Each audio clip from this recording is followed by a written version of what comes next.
Consommation du vin au Cameroun, une histoire de connaisseurs ou de buveurs? La question peut être posée au vu du constat fait depuis quelque temps sur les habitudes de consommation des Camerounais. Dans ce cogito, tout le monde pense connaître le bon vin du moins bon.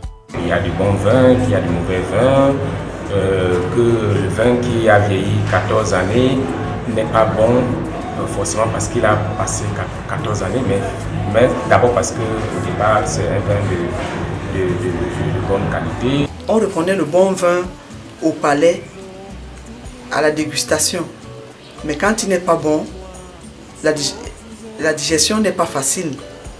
Quand il est bon, ça passe facilement. Pourtant, les personnes averties ont une autre approche pour apprécier le bon liquide entre les vins de table, les vins de la région de Bordeaux, le vin des cépages, Merlot et autres.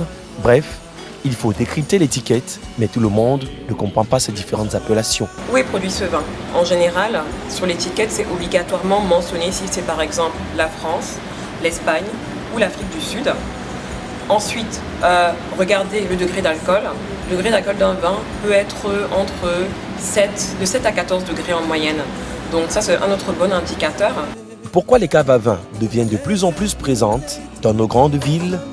Ce gérant, rencontré dans son point de commerce, reçoit plusieurs types de clients. Il y a vraiment les clients qui arrivent, ils ne savent vraiment pas ce qu'ils veulent, ils viennent pour le buzz quoi. Ils essaient de demander ce qu'on vend, on les explique et on propose, ils entrent dans la même gamme et ils prennent le vin. Et deuxièmement, on a aussi d'autres clients qui s'y connaissent vraiment. Et quand nous ne sommes pas à l'attente de leurs besoins, ils demandent s'ils peuvent commander et revenir récupérer, on fait le champ. La plupart du temps, bon nombre de consommateurs sont plus séduits par la sensation d'alcool, mais attention, ça n'implique pas la proportion du degré d'alcool, car ça dépend du style de vinification. Qu'est-ce que vous avez l'habitude de boire? C'est à partir de là qu'il faut commencer à explorer. Donc par exemple, quelqu'un qui a toujours l'habitude de boire des produits sucrés, forcément, ce qui va l'attirer en premier, c'est du vin blanc moelleux. En dehors de ça, les papilles gustatives et le goût évoluent avec le temps.